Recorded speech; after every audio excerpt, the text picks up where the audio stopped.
Welcome to Monocle on Fashion, a new show on Monocle Radio. I'm your host, Natalie Theodosi. This week, we continue our mini-series, Under the Covers, where we take you behind the scenes of the magazine and give you a glimpse into the making of the fashion pages. With our forecast issue having just hit the newsstands, I speak to Monocle's design editor, Nic Monisse, and our Asia editor, James Chambers, fresh off the plane from Bangkok, about some of the people, places, and market trends that feature in the issue and will set the agenda for 2025. For this annual edition, James spent some time with the CEO of Central Department Store Group, the Thai retail conglomerate, and joined me in the studio to share some of the key takeaways from that interview, ranging from the future of the department store, the ambitious renovation of the group's crown jewel, the Chit Lom department store in Bangkok, and the booming Thai luxury market. Elsewhere in the issue, we look at the emergence of contemporary priced handbags and the new generation of sportswear players rapidly gaining market share, including LA-based Vuori, which ended the year by raising a total of $825 million. Nic Monisse also tells us about the issue's expo, a long-form feature highlighting 5 luxury fashion and furniture brands investing in handcraft and keeping tradition alive. At a time when conversations have been dominated by the rise of AI, this is another interesting development to watch in 2025. Enjoy the conversation. James, you've just landed from Bangkok. Nick is in his Christmas jumper, ready to party. We're just a few hours away from the Christmas party, but we'll take a few minutes to talk about the forecast issue and our predictions for 2025. I'm going to start with the important guest, which is James. That's fine. I can handle it, to be clear. It's okay. She's just being You've nice. flown in, James. I get it. You've made the effort. Of course. So tell me, James, you reported the story on Chit Lom, the renovation, and what's going on in Thailand. Why was that a story that you wanted to do and that you felt it's right for the forecast? It represents what's going on in retail when we look ahead in 2025? Well, I guess most of our listeners will probably have heard of Central Group, or at least know them as the Thai retail giants who've been buying up probably all of the European retail aristocracy. I mean, apart from maybe Harrods. I mean, they're the guys who own Selfridges. They own all the kind of big names in Germany, Italy, Austria, Denmark. But obviously they're Thai, and their origins are in department stores. And they have about, I think, 75 across the country. But their own flagship, their Selfridges of Bangkok, is a department store called Central Chitlum. And it's been around for over 50 years. And they've been slowly renovating it for the last 5 years. And just actually, this week, they've finally completed that. But we managed to speak to the CEO of Central Department Stores, a lady called Natalie Theodosi, and she's one of the family that owns Central Group. And we just wanted to talk to her about this renovation and kind of, what it means to the company, what it means to the group, and what it says about, the future of luxury. Because I guess the headline for this renovation is the fact that they've gone from being just a kind of regular mid-tier to premium department store to actually, bringing in all of the luxury fashion brands. The Thai market, traditionally, the Chanels of this world, they have their own boutiques in shopping malls. They don't appear inside department stores. So this is a big shift in Thailand. And the move has come from them, from Central, listening to their customers. Their customers are saying, we love the store, we come to the store, but we want to come to the store to buy everything. And that includes, our luxury handbags. So we want to come and shop in the supermarket, but we also want to pick up a Gucci handbag. So Central listened to that and they brought the brands in. And so this is, it's a major change for Thailand. And I guess it reflects the market for luxury. So at a time when the kind of conversation around luxury is quite down and depressed for most of the world, actually, Thailand could be one of the bright spots.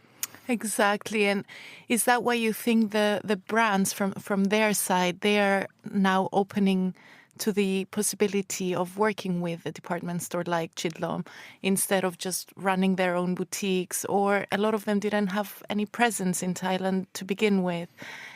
Is there an active luxury consumer and opportunities for these brands in Bangkok and in Thailand in general? When I was talking to Kuna Tira, she was describing it as a win-win. So they have like 7,000 core customers who basically account for 80% of the revenue. And so they've been listening to these customers and saying, what do you want? And they said that we want luxury as well. We want that in Chidlom. And they took that conversation to the brands, and the brands were like, yeah, well, we want to tap into new customers. We want to get access to these loyal people who come to Chidlom regularly, like on a weekly, monthly basis. So they were very receptive to this idea. And it seems like there is an appetite, there is a market for luxury in Thailand. And we're not just seeing it in Chidlom. This year in Thailand, there's been a lot of investment from the big luxury names in boutiques. I was walking around one of the other big malls the other day in Quartier, and there's a lot of renovation happening. A lot of boutiques are being upgraded, and they're actually bringing new concepts as well. LV had a very successful cafe, and the other brands are doing similar things. So it feels like that investment is still very much happening in Thailand at the same time as the brands are kind of rethinking their presence in places like China and how much of a demand there is right now. So it is interesting in Thailand because when you read the newspapers, a lot of the talk is about how depressed the economy is in Thailand and how much the politicians are under pressure to basically give people handouts because they're really struggling. But as we all know, the luxury market exists above the normal economy, and it feels like the wealthy in Thailand still have a lot of money to spend, and they actually want to spend it at home. Because pre-COVID, the rich Thais would go to Hong Kong, they would go to Paris. During COVID, they were trapped and they had to stay in Bangkok, and Central realised that actually there's a lot of wealthy Thais who wanted to buy luxury in Bangkok. And the difference post-COVID is that actually they've realized that if they buy it in Bangkok, they get that level of service that they potentially might not get in Paris, because the people who work at Chidlom, the retail assistants, they know them. They know what they want. They're in contact. In Thailand, we use Line, which is a bit like WhatsApp. And so they can WhatsApp their retail assistant and say, I'm coming in, I want, this from the supermarket, I want this from the kids department, and I also want to try on this new scarf or handbag or Hermes scarf. And it's this one-stop shop idea. And that's always been Chidlom's positioning. And now I guess adding the luxury element means they can cater to whatever their customers want and not have them go down the street to another mall. So it's personalized service and targeting that 1% of customers. In your story, when I was reading it, I found it really interesting. You also were speaking about the department store as a social gathering space. So as well as opening all these new luxury brand stores, they're opening restaurants, they're creating a space that's also suitable for people to get together and socialize. Is that something that you've seen happening a lot, that's more important to a department store, especially in Thailand, when we talk about the future of physical retail in the department store? Yeah, I think it's something that's happening, across the world. I think if we see most shopping malls have been investing in their kind of F&B, but in Chidlom in particular, they've added like 60 new restaurants, which is quite incredible. And the whole idea is to get people to linger, because if it can become a spot where you gather together with friends, maybe you're more likely to spend money on other things. So the whole play is to make it a kind of complete destination. And Thailand and Bangkok in particular it can be tricky to get around. The traffic is terrible. So you want to drive to one destination, park up, and spend your time in that place. And Chidlom, I guess, wants to be that place where you can get everything. And so it's not just making sure that they can buy everything, but you can also get a coffee and spend longer there. Everything's being, taken up to the next level. And it's something we're also seeing in Hong Kong. It's just this realization that it's no longer about mainland Chinese customers flying in and spending a ton of money. It's actually servicing your loyal local customers. I mean, I'm speaking to the landmark people in Hong Kong, Hong Kong Land. I mean, that place, there's 3,000 VIPs who account for 80% of revenue in that mall. And they've just realized that their future is to look after those 3,000 people, make sure they keep coming back because they are spending and they continue to spend. And so whereas the mainland Chinese come and go, it could be the Indians next. In places like Bangkok and Hong Kong, there's enough wealth, there's enough interest in buying luxury that they've just realized that you need to kind of look after their local shoppers. So the Central Tridlum was always a place for locals, and it's got a very loyal clientele. And so this is them, just catering and looking after their core market. It's interesting you say that because I cover e-commerce as well, and My Teresa, which is one of the few companies that hasn't suffered as much, their strategy has been exactly the same, taking care of that 1% of the customers, flying them around, giving them access to exclusive product, and really giving them a reason to come back and to keep shopping with them. So it seems like when we look at 2025 and even further, that should be the way to go for luxury brands, luxury retailers. Tell us also a little bit more generally, what's going on in the creative scene in Bangkok? Is there also independent brands, locals, that it feels like there's a momentum that goes far bigger than the retailers and the more established luxury business? Looking ahead to kind of some of the stories I want to do next year, what's fascinating about Thailand and Bangkok is just, how much the things are made there. So, the creatives, the designers are there, and they can also, make whether it's their clothing or their bags, but they can make it in Thailand. And a lot of it is actually being made in Bangkok. And we all have maybe an impression of what Bangkok looks like. But, I've been to some of these kind of ateliers and factories inside the city, and it's quite amazing the level of craftsmanship that's going on down the street. And I think that's one of the appealing things about Thailand is that you can actually, there's the design talent, there's the creativity, but those guys don't need to then ring up a factory in Shenzhen to produce their prototypes. They just need to go down the street or go up country. They have the resources there to actually make it in Thailand. So it's as a package, it's quite compelling. And I guess the one thing that Thailand perhaps needs to do better at is being able to market their brand internationally and actually at a premium, turn it into a luxury product. It's quite interesting. We did a story in the Entrepreneurs where we interviewed the CEO and founder of Pan Puri, which is a Thai kind of spa brand. And his whole idea, 20 years ago was actually Thailand's famous for spas, and yet there wasn't a luxury brand. He'd go to all these spas in Bangkok and they'd all be stocking European brands. He's like, why don't we have our own luxury brand? So he set up Pan Puri. And then 20 years later, he just announced this week that he's sold a majority stake to a big Japanese cosmetics brand. So it's interesting how brands like that are actually finally being able to elevate what's coming out of Thailand to the next level, to an international level and to a luxury level. So I guess that's the next step. I think Pan Puri's been a bit of a trailblazer, and we'll be interested to see who comes next, because from what I see, there's plenty there. How interesting. So there's business opportunity for international brands, but a lot going on local level. And speaking of craft and local ateliers, we also co-edited a story with Nic that's all about the brands, whether it's furniture or fashion, that are investing in training people and keeping up with handmade craft traditions.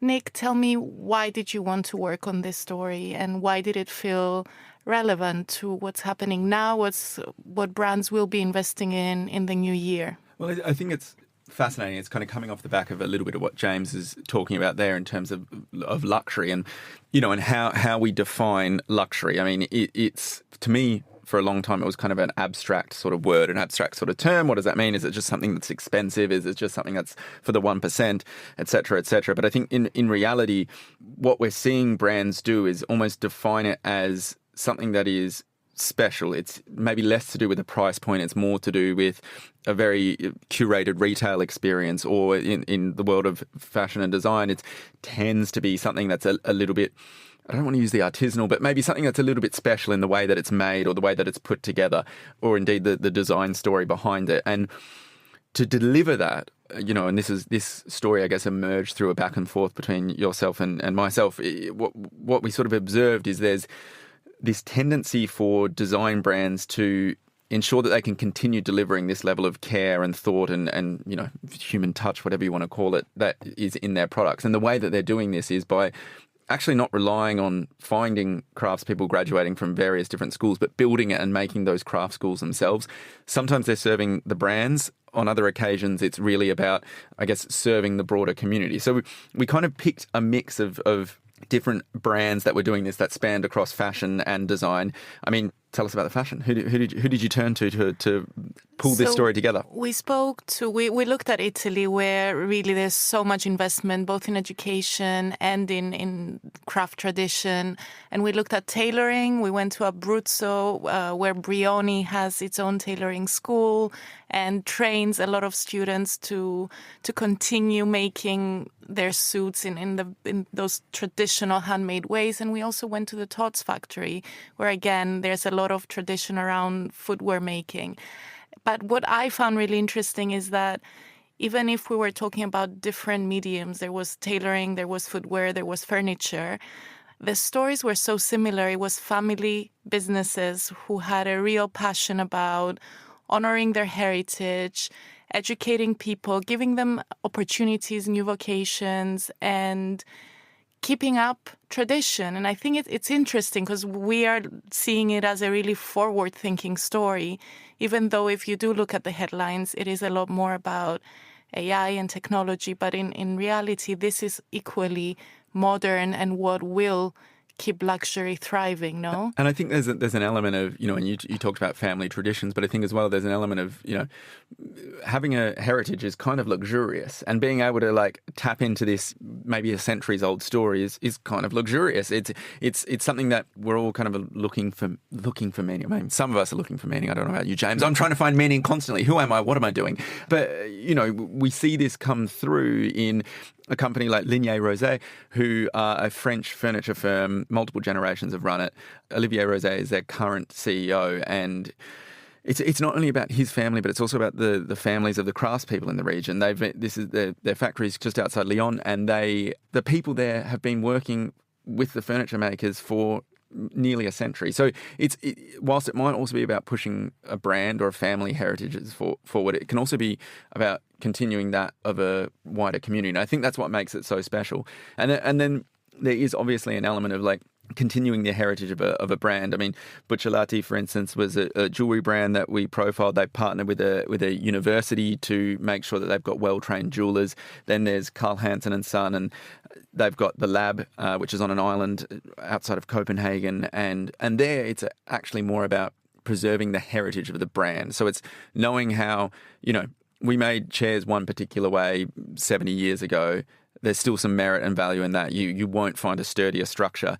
You can rely on machines all you want, but you're just not going to get the care and the attention to detail and the responsiveness to materials that you get if you make it by hand. So what they're doing is they're preserving the ways of making things at a really, really, really high quality level. And I think that's important. So there's heritage, there's legacy on multiple levels there. But I mean, I read that story. Pretty good story, wasn't it? Good story as part of the production process. And, the Carl Hansen one, it was interesting because there's an honesty there, because they do get taught how to use the most modern machines, right? It's not just making everything by hand. And we do have to acknowledge that, machines do play a role, right? And they will play a role. And what I kind of find fascinating about this whole luxury discussion is, yes, handmade is nice, but also when you're spending all that money, you want it quality, you want it to last. You right? want it, and flawless too. Do you remember when we were in Sydney and we had a conversation with that chap from Melbourne, right? Who makes, you know, he makes his own clothes. He's got his own fashion label, and he was saying how he was making his shirts in Naples using these old geezers who've been, you know, sewing clothes for ages, and ultimately it just didn't work because the stitching would come undone and it didn't last. And you had all these customers paying these premium prices for this hand-stitched shirt from Naples. And then actually within I don't know what the timetable was, but it would start, you know, coming undone. And so he ended up moving production to Melbourne, and he has some sewers locally doing it. So, I mean, there is a fascinating conversation to have about whether just purely sticking to handmade is luxury, or whether actually we do need to embrace machinery to a certain extent where quality comes into play. 100%. It sounds like that tailor he was using in Naples could have gone to the Brioni school. That might have helped him a little bit. Exactly. But I think that's a great point. And of course, handcraft is great, but all the companies we spoke to across the boards were highlighting that you do need to find a balance between the best of both worlds. And that's a much more realistic approach, especially when we look into the future. So just to wrap up, any other areas of focus, predictions for 2025 from the both of you? I think for me on fashion, I think we're going to continue to see this blurring of the line between fashion and design. It feels like, you know, it's inevitable that design and fashion are going to continue to intersect, and we kind of see it in this story here. It's like, you know, we look at the upholstery of Linnaea Rosette and the suits of Brioni. They're both dealing with very, very high quality fabrics and very, very high quality crafts. I think the parallels there, they're there. And I think we're going to, rather than them running parallel, we might start to see them intersecting a little bit more. Which means that for better or worse, we have to keep working together. You're stuck with me. Unlucky me. James, what about you? Well, I guess, I mean, this is meant to be the Asian century, and we're finally seeing the leadership and the trends coming from the East and going to the West. You know, so far, maybe it's in electric vehicles or it's in, you know, platforms like TikTok. But I guess there will be these big breakout fashion brands that come, you know, from the likes of China. I don't think we've quite seen it yet, but it's about time that these big luxury labels that are coming out of places like China grow and become these big international names, because it's definitely there. As you'll know, Natalie, I mean, the talent is there, the designs are there, and they're starting to make more of a name for themselves. I don't know whether next year will be the year where we start to see some bigger names coming out of Asia, but won't be too long. That was Nic Monisse, design editor, and James Chambers, Asia editor, joining me here in our London studio. And that's all for today's show. Make sure you subscribe and stay tuned for another big interview coming next week. Today's episode was produced and edited by Lily Austin. I'm Natalie Theodosi. Thank you for listening.